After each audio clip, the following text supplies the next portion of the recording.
মকর রাশির কেমন যাবে, কারণ মঙ্গল কিন্তু রাশি পরিবর্তন করেছে। 3 এপ্রিল মঙ্গল কর্কট রাশিতে অবস্থান করছে, অর্থাৎ মঙ্গল চন্দ্রের ঘরে অবস্থান করছে 3 এপ্রিল। এবং এর ফলে মকর রাশির মানুষের ভাগ্যের বেশ কিছু ক্ষেত্রে পরিবর্তন এসেছে। কোন কোন ক্ষেত্রে আপনার পরিবর্তন আসছে সেটা কিন্তু আজকে আলোচনা করব। কারণ দেখুন, মকর রাশির সপ্তমে কিন্তু মঙ্গল অবস্থান করছে এবং মকর রাশির কিন্তু মঙ্গল কিন্তু চতুর্থপতি এবং একাদশপতি। মানে মঙ্গলটা কিন্তু মকর রাশির ক্ষেত্রে অত্যন্ত একটা ভাইটাল প্ল্যানেট। চতুর্থপতি একাদশপতি যে সপ্তমে অবস্থান করছে, তার মানে আপনার ইনকাম এবং সুখটা কিন্তু নির্ভর করছে মঙ্গলের উপরে। তাহলে মকর রাশির ক্ষেত্রে মঙ্গল যদি খারাপ অবস্থায় থাকে, সেই ক্ষেত্রে কিন্তু মানুষের কিন্তু আয় উন্নতি একদম আসে না এবং সুখের জায়গাটা কিন্তু কমে যায়। যারা যারা মকর রাশির জাতক জাতিকা সবসময় মনে রাখবেন, মঙ্গলকে কিন্তু সবসময় আপনারা বুস্ট আপ করবেন। কারণ মঙ্গল গ্রহ যদি কোনোভাবে দেখা যায় যে কমজোরি আছে বা মঙ্গল কোনো খারাপ জায়গায় বসে আছে, তাহলে কিন্তু মকর রাশির মানুষরা কিন্তু অনেক কষ্ট ভোগ করবেন জীবনে। কারণ আমরা জীবনে আমাদের ইনকাম কম হয়, অথবা আমরা প্রচুর ধার বা ঋণে পড়ে যাই, অথবা আমাদের পারিবারিক সমস্যা চলে আসে। এটা কিন্তু টোটালটাই কিন্তু গ্রহের কারণে হয়। কোনো জিনিস আপনি বিক্রি করতে পারছেন না, আপনার কাছে রয়েছে আপনার কোনো জমি বা কোনো বাড়ি, সেই জায়গাটা হয়তো আপনি বিক্রি করতে চাইছেন, কিন্তু খরিদ্দার আসছে, খরিদ্দার নিচ্ছে না। এটা কিন্তু গ্রহের কারণে হয়। আপনার চাকরিটা পরপর করে ডিলে হয়ে যাচ্ছে, চাকরি আপনি পাচ্ছেন, ইন্টারভিউ হয়ে যাচ্ছে, কিন্তু শেষ পর্যন্ত চাকরিটা আপনি পাচ্ছেন না। আপনার ইচ্ছা আপনি একটা ভালো চাকরি করেন, কিন্তু কোনোভাবে ভালো জবটা কিন্তু আসছে না। তো দেখুন, গ্রহের পজিশন যতক্ষণ না ভালো না হয় ততক্ষণ কিন্তু আমরা কিন্তু ভুগতে থাকি, ততক্ষণ কিন্তু আমাদের ভালো কিছু হয় না। তো আজকে মকর রাশির কিন্তু এই মঙ্গলের রাশি পরিবর্তনে মকর রাশির ভাগ্যের কিন্তু টোটালটাই পরিবর্তন এসে আমি টোটালটাই বলে দেবো। প্রথম কথা যেটা আসবে, মকর রাশির ক্ষেত্রে কিছুটা ঋণ ধার দেন আপনি মেটাতে পারবেন। কারণ 4th হাউস যদি কোনোভাবে ড্যামেজ থাকে, সেই ক্ষেত্রে মনে রাখবেন আমরা ধার বা ঋণে পড়ে যাই, পারিবারিক সুখটা কিন্তু আমাদের কম হয়ে যায়। এবং সবথেকে বড় কথা হচ্ছে, মকর রাশির যেহেতু শনি 7.5 চলছিল, এখন কিন্তু দ্বিতীয় পতি তৃতীয় চলে গেছে, অর্থাৎ আপনার সেভিংস বা অর্থর জায়গাটা কিন্তু একেবারে জিরো হয়ে গেছে। কারণ একটা মানুষের সেভিংস তখনই হবে না যখন সে অন্য মানুষের থেকে টাকা ধার করবে।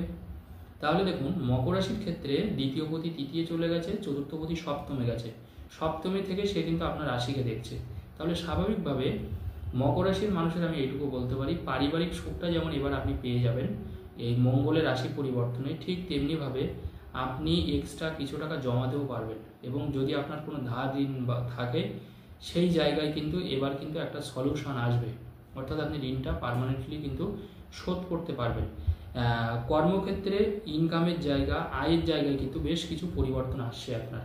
আপনি যে কাজের সাথেই যুক্ত থাকেন না কেন, বিজনেস করেন, চাকরি করেন, পার্সোনাল কোনো জব করছেন, আপনি যে কাজ করেন না কেন, সেই কাজে কিন্তু একটা মোটা ধাক্কা আসবে। ধাক্কা বলতে এখানে ইনকামের ধাক্কা, অর্থাৎ ইনকামটা কিন্তু বাড়তে থাকবে। এবার আপনি আগে হয়তো কাজ করেছেন, কিন্তু স্যালারিটা দীর্ঘদিন ধরে এক জায়গায় থমকে গেছে, স্যালারি কিন্তু আপনার বাড়ছে না। কারণ দেখুন, মঙ্গল যদি ভালো না থাকে আপনার স্যালারি বাড়বে না, পরিষ্কার কথা বলে দিই। কিন্তু এই যে একাদশপতি সপ্তমে গেছে, এতে কিন্তু আপনার ইনকাম বাড়বে। এবার তাছাড়া আপনার শনি 7.5 চলে গেছে, তো সেই ক্ষেত্রে খারাপ কোনো জায়গা এখন মকর রাশির নেই। মকর রাশির কিন্তু এবার কিন্তু কাজের জায়গায় যেমন কাজ আর যাবে না, অনেকে যেরকম বারবার করে কাজের পরিবর্তন হয়েছে।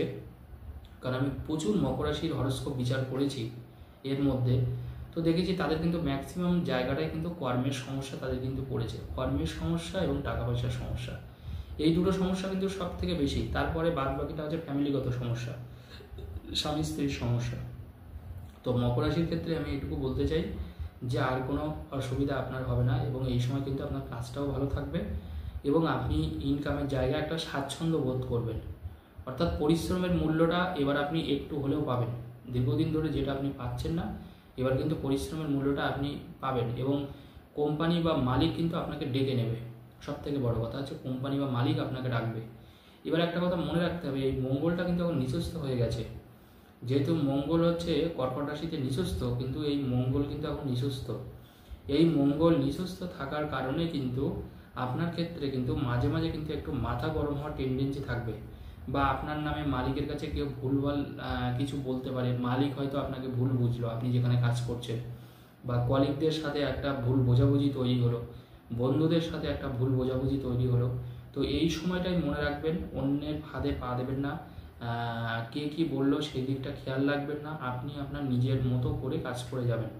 অন্যদিকে একদম ভুল করেও আপনি তাকাবেন না, না হলে কিন্তু অন্য কোনো সমস্যাও কিন্তু আপনি পড়ে যেতে পারেন, বা আপনাকে কেউ কোনো দোষারোপ করতে পারে, বা কেউ কোনোভাবে উল্টোপাল্টাও কিন্তু আপনাকে বলতে পারে। এই জায়গাটা কিন্তু একটু অবশ্যই দেখে নেবেন মকর রাশির মানুষরা। আচ্ছা, স্বাস্থ্য ক্ষেত্রে কিন্তু কিছুটা পরিবর্তন আসে। স্বাস্থ্য ক্ষেত্রে চতুর্থপতি সপ্তমে গেছে এবং তৃতীয় শনি আছে, অর্থাৎ স্বাস্থ্য নিয়ে যারা অনেকদিন ধরে ভুগছেন, স্বাস্থ্যক্ষেত্রে কিন্তু একটা অভাবনীয় সফলতা আপনি পাবেন। কারণ স্বাস্থ্যক্ষেত্রে কোনোভাবেই আর অসুবিধার কিছু আমি দেখছি না।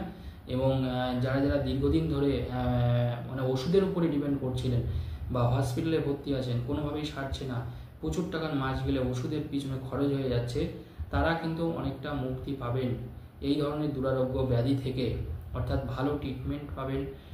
এবং এই সময় দেখবেন ওষুধেও ভালো কাজ করবে। দেখুন, পুরোটাই কিন্তু আমাদের ভাগ্য। যখন দেখবেন ভালো সময় থাকে তখন দেখবেন সব জায়গা থেকেই ভালো ভালো জিনিস আমাদের সাথে হয়। তখন আমরা ইনকাম ভালো হয়, পারিবারিক সুখ পাই, আমাদের অসুখ বিসুখও দেখবেন সেই সময় কম হয়। মানে সময় যখন বলে না, দেখবেন সময় যখন ভালো হয় তখন সবটাই ভালো হয়। তো মকর রাশির এখন ব্যাপারটাই তাই। তো দীর্ঘদিন ধরে খারাপ পরিস্থিতির পরে মকর রাশির কিন্তু স্বাস্থ্যের দিকটাও কিন্তু আমি বলবো ভালো। সন্তানের জায়গাটা কিন্তু এখন ভালো আছে। সন্তানের জন্য যারা চিন্তা করছেন, যাদের সন্তান হচ্ছে না, দীর্ঘদিন ধরে চেষ্টা করছেন বা ডাক্তার দেখাচ্ছেন, এই সময়টায় আপনি একটু বেশি করে ফোকাস করুন।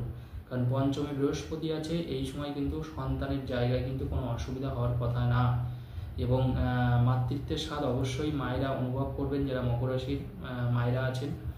তো মকর রাশির ক্ষেত্রে আমি বলবো এই সময়টা কিন্তু অবশ্যই ডক্টরের কনসাল্ট করুন, কারণ এই সময় কিন্তু আপনার কিন্তু বেবি হওয়ার সম্ভাবনা আছে। এই সময় ভালো ডাক্তারের সাথে কনসাল্ট করুন, এটা কিন্তু আপনার জন্য অত্যন্ত সুবিধাজনক। কারণ পঞ্চমী বৃহস্পতি, সন্তানের জায়গায় কিন্তু কোনো বাধা নেই। আর একটা কথা আমি একটু বলে দিই, সেটা হচ্ছে নিজের জায়গা জমি বিক্রি করার ক্ষেত্রে কিন্তু একটু সমস্যা আসতে পারে মকর রাশির মানুষ। যদি আপনার নিজের জায়গা জমি থাকে, সেই ক্ষেত্রে সমস্যা আসতে পারে, কিছুটা হলেও আপনার ডিলে হতে পারে, কিন্তু মন খারাপ করবেন না। এটা কিন্তু ওই আপনার এপ্রিল চলছে, মানে মে মাসের 3 তারিখের পর থেকে কিন্তু বিক্রি করতে পারবেন। যারা ভাবছেন যে নিজেদের জায়গা জমিটা বিক্রি করবেন, বা অনেকটা হয়তো আপনার এক্সট্রা রয়েছে, এবার সেটা আপনি বিক্রি করতে চাইছেন, আপনার টাকার প্রয়োজন আছে এখন, কিন্তু সেটা কোনোভাবে খরিদ্দার পাচ্ছেন না, সেটা কিন্তু পরের মাসের প্রথম ফার্স্ট উইকেই কিন্তু আপনি পেয়ে যাবেন। অর্থাৎ এই সময় কিন্তু থাকবে।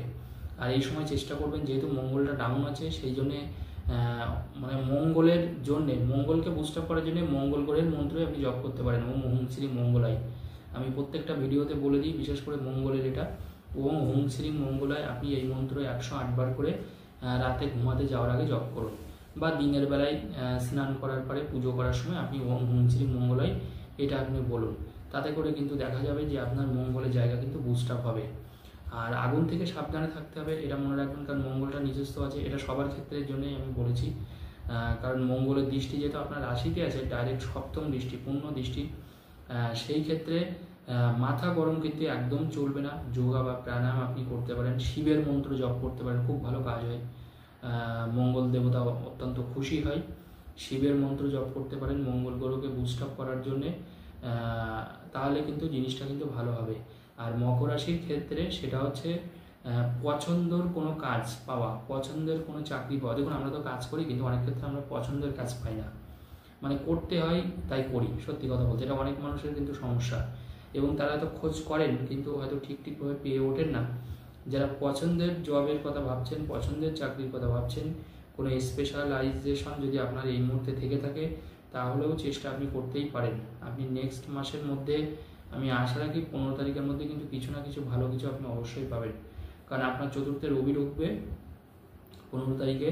তো রবি ঢোকার সাথে সাথেই কিন্তু দেখবেন যে আপনার কিন্তু এই জায়গাটা কিন্তু অবশ্যই ভালো হবে। এবং কাজের জায়গায় কিন্তু উচ্চ কোনো জায়গা আপনার, আপনি যদি কোনো সমস্যায় পড়ে থাকেন বা কোনো বিপদে আছেন, মানে কারোর সাথে কোনো বিষয় নিয়ে তর্ক বিতর্ক বা ঝঞ্ঝট ঝামেলা, সেটা কোনোভাবে মিটছে না, বা সে আপনার সাথে শত্রুতা করছে, তাহলে কিন্তু এবার কোনো একটা সলিউশনে কিন্তু সে চলে আসবে, আপনার সাথে কিন্তু কোনো একটা ডিল সে করে অবশ্যই নেবে, তার জন্য কিন্তু সেই জায়গাটা কিন্তু আর আসবে না। অর্থাৎ দীর্ঘদিনের ঝগড়াঝাটি অশান্তি কিন্তু সমাপ্ত হবে, এটুকু বলতে পারি। ধন্যবাদ।